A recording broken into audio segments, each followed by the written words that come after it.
¿Qué tal? En este video voy a mostrar cómo hacer una carga masiva hacia una base de datos Oracle utilizando la terminal. Para ello ya tengo este modelo relacional que es el que voy a utilizar para crear todas las tablas que forman mi base de datos. Para hacer la carga utilizando la terminal necesito un archivo con extensión .sh que contenga cada uno de los comandos que necesito ejecutar. Entonces, este archivo .sh es el que tenemos acá. Acá las acciones que vamos a realizar es que primero vamos a eliminar toda la base de datos por si en algún momento ya habíamos creado la base de datos y para esta demostración puede que tuviera información inconsistente, entonces por eso la voy a eliminar. Luego voy a crear nuevamente todo. Crearé las tablas principales y las tablas temporales. Luego de eso ya puedo cargar la información que tengo en los archivos de entrada hacia las tablas temporales. Y esto lo hago en estas líneas de acá.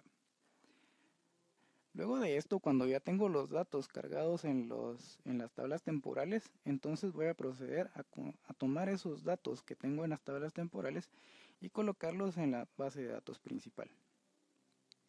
Finalmente voy a mostrar con esto de acá cuántos datos quedaron en cada una de las tablas para poder comprobar que la información se colocó correctamente. Ahora voy explicando qué hace cada una de estas líneas. Acá mando a llamar a SQL Plus, el cual es una aplicación de línea de comando que sirve para ejecutar comandos de SQL o bien scripts que contengan esos comandos de SQL. Entonces por esta razón es la aplicación con la que mando a ejecutar estos de acá y estos de acá abajo, porque lo que contienen son comandos de SQL. ¿Qué recibe este comando? Acá le doy el usuario de la base de datos como también su contraseña y acá le especifico la ruta en donde va a estar ese archivo .sql. Acá le especifico de esta manera el path porque hace referencia a una ruta relativa, porque más adelante cuando ejecutemos el archivo lo haré desde este directorio donde estoy, que es el escritorio, y por eso acá tengo estas dos carpetas, carga y modelo. Luego tengo este otro comando que es el sql ldr, el cual sirve para hacer cargas a bases de datos Oracle, que tiene una sintaxis más o menos parecida. Acá le especifico el usuario con user ID, aquí va el usuario, la contraseña, y en control lo que le tengo que especificar es la ruta donde va a estar ese archivo de control, que son archivos que tienen extensión .ctl, y en un momento voy a explicar qué es cada uno de esos archivos. Entonces esta es la secuencia que vamos a llevar. Primero voy a eliminar, después voy a crear las tablas temporales, luego voy a cargar los datos hacia las tablas temporales, luego las voy a colocar en la base de datos principal. Ahora voy a explicar qué son los archivos que estoy utilizando acá. Primero mando a llamar este archivo que contiene todos los comandos para eliminar la base de datos. Entonces acá elimino las secuencias, los triggers y las tablas. Luego volviendo acá, lo que sigue es creación de tablas. Acá lo que tengo es todo el script que escribe todas las tablas. Entonces como podemos ver acá se crean todas las tablas y le voy colocando su llave primaria de una vez. Y acá están todas las tablas. Luego de que ya creé todas las tablas, entonces ya puedo proceder a crear todas las llaves foráneas, que es toda esta declaración que tenemos por acá. Aquí le coloqué esto de Disable No Validate Constraint, que es únicamente para desactivar la validación de que estas llaves foráneas sean únicas, nada más para evitar ahí algún problemita. Y bien, luego de crear todas las llaves foráneas, En este punto lo que hago es crear secuencias y triggers. Esto lo hago porque en el modelo necesito tener campos autoincrementables, pero en Oracle no existen los autoincrementables así automáticos. Entonces, para poder tener un autoincrementable necesito crear una secuencia y un trigger. Entonces, lo que hace esto es que la secuencia la tengo para este para este campo que sería departamento y departamento, que esto es para los departamentos, y le digo que inicie en uno. Entonces, luego en el trigger lo que hago es llamar a esa secuencia cuando se va a insertar un nuevo elemento en esa tabla. Entonces, lo que hace es tomar el siguiente valor de la secuencia y asignárselo al campo en el cual quiero tener el autoincrementable. Entonces ya cuando esto pasa, le asigna a ese registro el valor de la secuencia y entonces ya se puede insertar sin ningún problema. Y así es como se van creando todos los autoincrementables.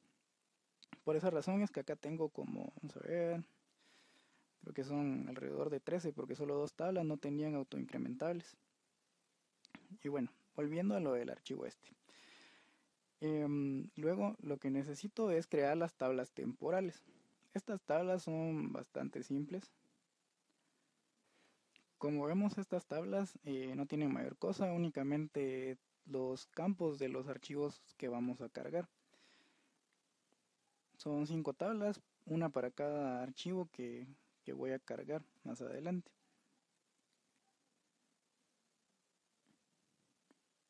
Luego acá ya pasamos a lo que es los archivos de control. Estos archivos de control sirven para especificar cómo es que vamos a leer la información. Y por acá tengo un ejemplo de este archivo de control, con el cual voy a cargar este archivo de entrada que se llama estudiantes.txt. Como vemos, tiene toda la información que necesito insertar. Entonces, este es el archivo de control. Y acá yo le especifico cómo es que quiero que lea toda esta información que veíamos en el archivo anterior. Acá lo que le digo es que se salte las dos primeras líneas porque como vemos acá, al inicio tenemos dos líneas en las cuales no hay datos. Entonces por eso le decimos que se las salte. Luego acá ya empezamos con load data y le especificamos acá esta línea sirve para no tener problemas con los acentos y las señas y esas cosas que no están en, en el alfabeto en inglés. Acá en infile le especifico en dónde es que está el archivo de entrada que voy a utilizar y luego acá le digo into table y acá especifico cuál es la tabla temporal en donde voy a colocar los datos. Luego aquí en fields ya especifico cómo es que voy a leer la información. Acá lo que hago con el carnet es una concatenación, pero leo la información en dos variables diferentes. Como vemos acá, le especificamos una posición. ¿Y esto por qué es? Pues bien, acá en el archivo de entrada podemos notar de que no hay un carácter delimitador con el cual podamos encontrar en dónde termina cada una de las columnas que conforman el archivo. Entonces por eso debemos leer el archivo especificando en qué posición vamos a empezar a leer y en qué posición termina. Entonces si vemos en este archivo de acá, en este, le especificamos que empiece a leer en la posición 1 y termine en la 4, luego en la 6 y la 10. Y es por esta razón, porque no queremos tener este guión que tiene el carnet. Y bueno, continuando con este archivo .ctl, tenemos luego todos los datos que siguen más o menos el mismo comportamiento. especificamos en dónde inicia, en dónde termina. Luego acá, esta función trim lo que hace es eliminar los espacios en blanco que puedan quedar en la cadena de caracteres que vamos a leer. Luego aquí en fecha hago lo mismo, me coloco en una posición, empiezo a leer, finalizo en otra y luego tengo que darle un formato ahí con estas funciones que realmente no requieren mucha explicación porque solo se especifica dónde es que, en qué formato es que las queremos. Y se hace lo mismo para todos los demás, se especifican dónde inicia, dónde termina y luego se eliminan los espacios en blanco. Acá, esto de acá son los campos de la tabla temporal en donde voy a colocar. Por ejemplo, la tabla temporal esta tema estudiante tiene los siguientes campos, que sería carnet, nombre, fecha, dirección origen, dirección actual, cédula y todos esos campos. Entonces así es como especificamos hacia dónde es que queremos que se cargue la información y cómo queremos que se cargue. Volviendo acá, hacemos lo mismo para los demás archivos, que sería el de los estudiantes, el del reporte de las notas, las solicitudes de acuerdos y las visitas.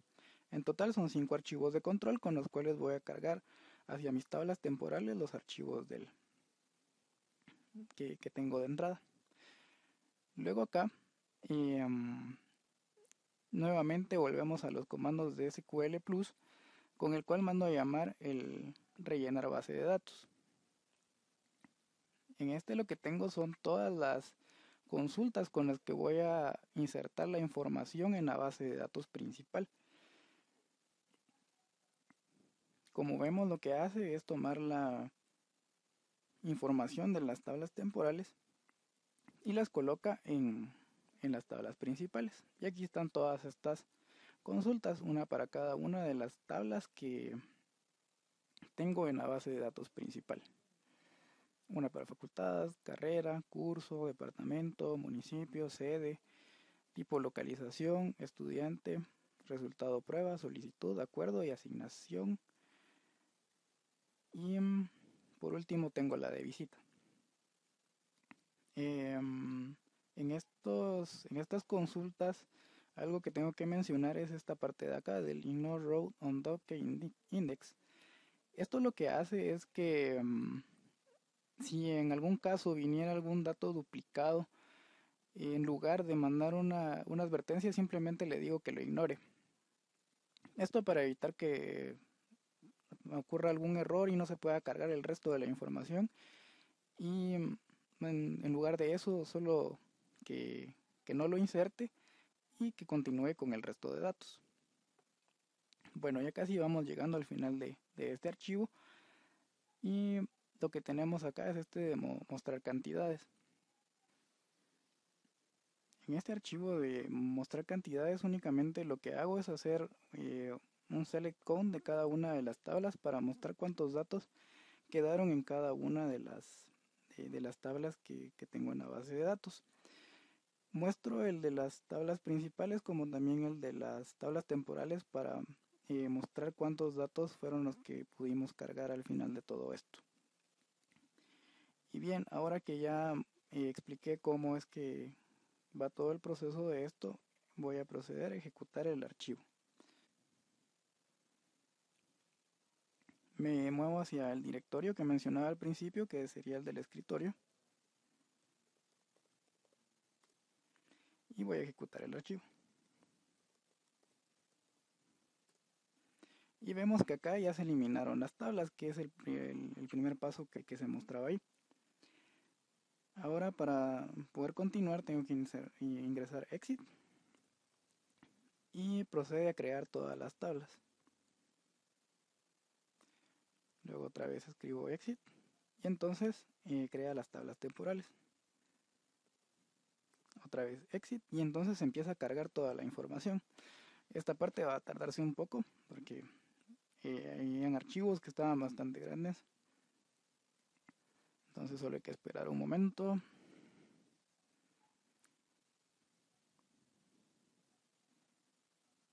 En este momento él debería ir más o menos cargando, tal vez creo que es el de reporte de notas porque es uno de los más grandes. y continúa con la carga de datos. Y bueno, ya terminó con la carga de datos y ahora ya en este momento debe estar acá en rellenar base de datos. Los datos que teníamos en las tablas temporales los está colocando en las tablas principales. Y bueno, ya se crearon todas esas consultas y ahora ya podemos pasar a mostrarlo. Y bien, acá podemos ver con el último archivo que es lo que tenemos de resultado. Y son estos datos de acá.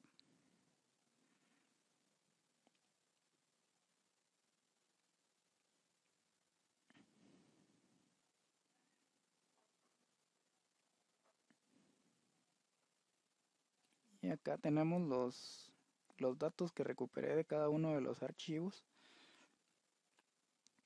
Y bien, eso sería todo. Otra cosa que hay que tomar en cuenta es de que cuando hacemos la carga de datos también se nos genera un log. En este log lo que podemos encontrar cuáles son los errores. Acá como vemos en este se cargó todo perfectamente porque nos dice que se cargaron todas las líneas, que en total eran 5002 y no hay ninguna rechazada. Entonces cuando hay algún error en esa carga, lo que en este archivo es donde podemos darnos cuenta qué es lo que está pasando. En lo personal el problema que tuve fue que a veces tenía los campos muy pequeños en mi tabla temporal y entonces no podía colocarlos, entonces son las cosas que hay que tomar en cuenta. Y bien, eso es todo, muchas gracias por su atención.